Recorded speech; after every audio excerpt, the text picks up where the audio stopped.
我18岁的时候就开始投资，那时候交易2元期权，很快的就输掉自己1个月的工资。后来大学期间开始研究各种加密货币，赚了1万美金，但因为波动性太高太复杂，也就放弃了。之后不小心投资到资金盘，又把自己投资所赚的钱给亏了。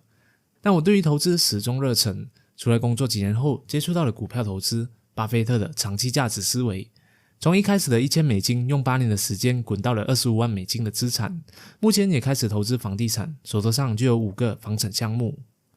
从小到大，那些理财书籍都告诉我要投资才会有钱，虽然我总是抱着怀疑的心态，也不知道为什么要这样做，但自己也不聪明，所以照做就对了。后来我看到了这一本书《21世纪的资本论》，我找到了答案。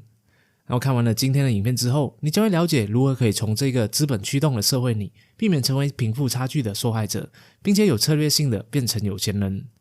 作者是一位法国经济学家，叫做托马斯·皮凯蒂，他对18个国家200多年的收入和财富进行了分析，提出了资本收益率高于经济增长率 R 大于 G 的理论。资本 Capital 意思就是未来有升值空间的资产，比如股票、债券、基础设施、房地产、智慧财产等等。而劳动 Labor 也就是我们用劳动换来的收入。在过去几个世纪里，资本所带来的回报总是会比劳动收入来得更加的高，而且每年都会高出1倍的速度。给你看看这一张曲线图，你就明白了这之间的差距。随着时间的过去，拥有资本的人将会越来越有钱，而单靠劳动收入的人也会变得越来越穷。这就是资本主义的设计，贫富差距自然的情况下也就会越来越大。比如说，今天小美继承了1000万的财产，然后把它们投入在各大资产，比如股票、房地产、基金等等的，每年收获 5% 的回报。而小明没有存款，也没有金钥匙，只有婆婆留下了一个古董椅子。假设他们2个人每年都把自己的年收入都给花光，1年之后小明什么都没有剩，而小美却会赚进50万美金，然后他又把它再投资。时间加快10年之后，小明的财富涨得非常的慢，这取决于他能不能够谈到加薪。而小美不管有没有工作，她的财富现在涨到了1600万。这就是 R 大于 G 所带来的效果。这个世界上没有所谓的平等。有一次我和多年不见的土豪朋友约喝酒，迫不及待地告诉他，我在自媒体混得还不错，现在生活还挺好的，买了几栋房产，然后告诉他说，我再奋斗几年我就不要干了，要去欧洲退休生活几年。结果他告诉我说，他才刚从欧洲玩回来，住了半年，玩累了，现在想要回国创业。我说，那你现在做什么工作啊？他告诉我说，他爸爸给他留下了30多套的房产，每个月在收租金，还有信托基金等等的，每个月都可以领到2万美金，领到他死为止。这次回国创业主要就是要寻找自己的使命，而不是为了钱。听到之后，我的心情是又羡慕又心酸的，但又突然领悟到，原来财富不是一代人的事，而是好几代人的积累和耕耘。所以我也暗暗地告诉自己，虽然做不了富二代，但至少也要成为创一代，不让自己的下一代成为贫富差距的受害者。话说回来，生活在资本主义世界的我们，似乎唯一可以让我们富起来，并且也让我们的下一代获取保障的方式，就是拥有升值资产，也就是资本。收入是单一性的，和我们的时间捆绑，没有办法创造更大的产出。但资本，就比如你拥有一个厂房，每天可以生产100双鞋子，你的产出就不需要因为你的时间而受到限制。再比如，很高的产出就带来了经济的繁荣，促使大家投资你的公司，或是租金被提高了，同样也会给有产出的你，或是拥有房产的地主带来收入的增长。从1970年到现在，虽然经历过了多次的房产泡沫和萧条，但拥有资本所带来的回报依然高达2到3倍，甚至是现在提高到了4到7倍。没有资本者和早期拥有资本者的差距将会越来越大。几乎现在大部分的国家都离不开财富不平等的现象，因为为了刺激经济，虽然国家政策往往会提供许多的奖励，但大多数都是有利于股市、房产和企业。就比如房产补助金，刺激很多人抢着买，最终就会推高房价，而获利的就是先前就拥有房产的人，他可以高价出售。在这样的现象下，是不是就没有出路，我们就只能够躺平呢？不用担心，我给大家准备了3个锦囊。1. 成为超级学习者。首先是掌握科技的能力。书中也有提到，过往那些因为学习而掌握科技的人，大部分都成为了 20% 的富人，他们掌握了 80% 的财富。因为科技是提升产出最重要的手段，就比如现在 AI 时代的降临， ChatGPT 各种 AI 软件，你是否已经有在善用它来提升你的工作效率了呢？如果没有的话，那可能就要小心了，因为在不久的将来，那些不会善用 AI 的人将会逐渐的被淘汰，因为你可能会比起其他会用的人更加的慢，所以自然就输了。因此我们千万不要害怕科技的改革，而是要拥抱它的到来。就像是今天你在看着我的说书影片，我也是透过 ChatGPT 来协助我产出内容。过去我的方式是先去看这一本书，然后找到有启发的地方来做内容，但我发现这样的学习效率很低，往往看了几天才会把一本书给啃完。现在呢，我就直接让他和我说出这本书的重点，然后整理出处，让我可以确认信息的准确性。接着呢，不懂的地方我就向他提问，他可以直接提供有根据性的解释，这大大减少了我整理资料的时间。所以说呢，我们要善用它，让它成为你各领域的导师，给你加速的指导。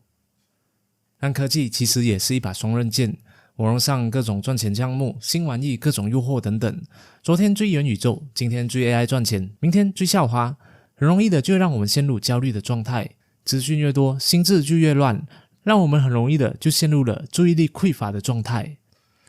所以说在现时代，能够让你获胜的不是你有多努力，懂得有多少，而是你有多专注。我们的大脑就像是一个载满船员的一艘船，当船上的每一个人都想要去一个不同的地方，那就哪里都去不了，什么都想做，什么都做不好。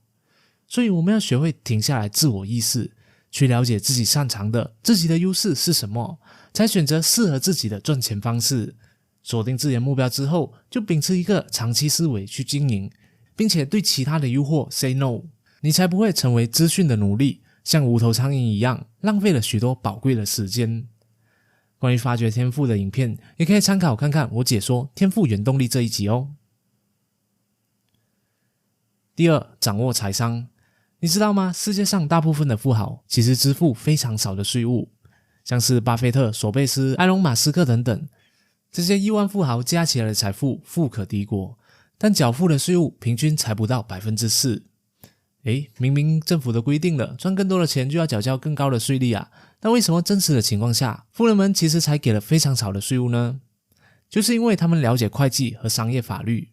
如果你拥有一家公司，还拿着这个巨额薪水，那么当你拿到薪水的时候，其实就需要支付 30% 以上的这个所得税。那如果是出售公司的股票，你也必须缴交 20% 的资本获利所得税，还会失去公司部分的这个控制权。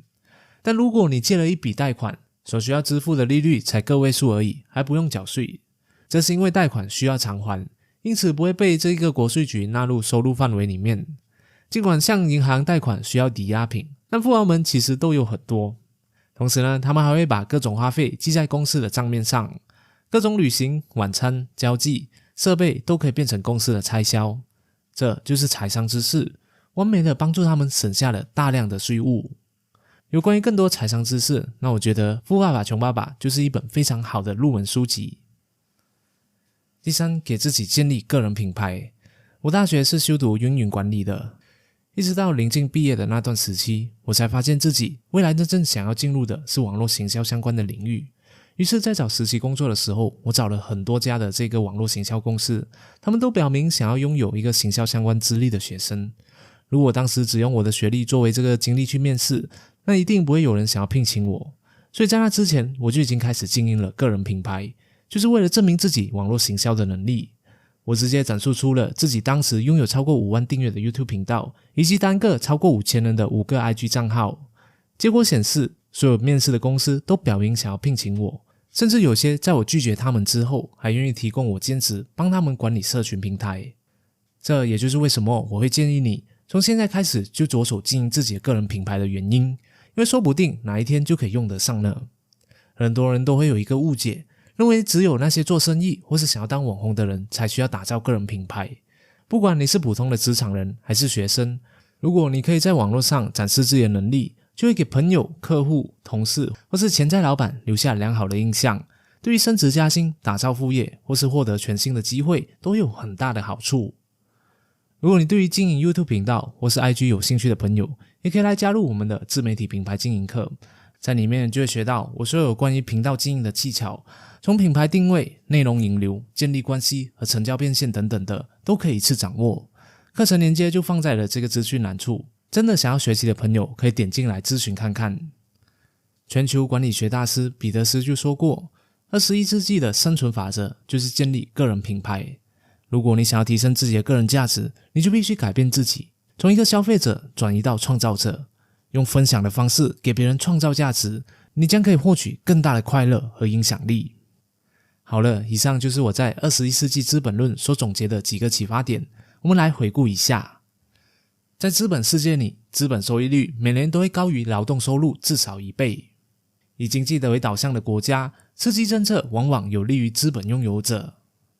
随着时间的过去，拥有资本的人将会越来越有钱，而单靠劳动收入的人也将会变得越来越穷。唯一可以让我们富起来，并且让我们下一代获取保障的方式，就是拥有升值资产。因此，我们要成为超级学习者，掌握科技，让自己发挥最大产出，然后掌握财商，成为资本运作的获利者，并且建立个人品牌，发挥自身影响力，让自己值钱起来。那么今天的影片就讲到这里了，希望可以帮助到你从更高的维度了解财富的创建。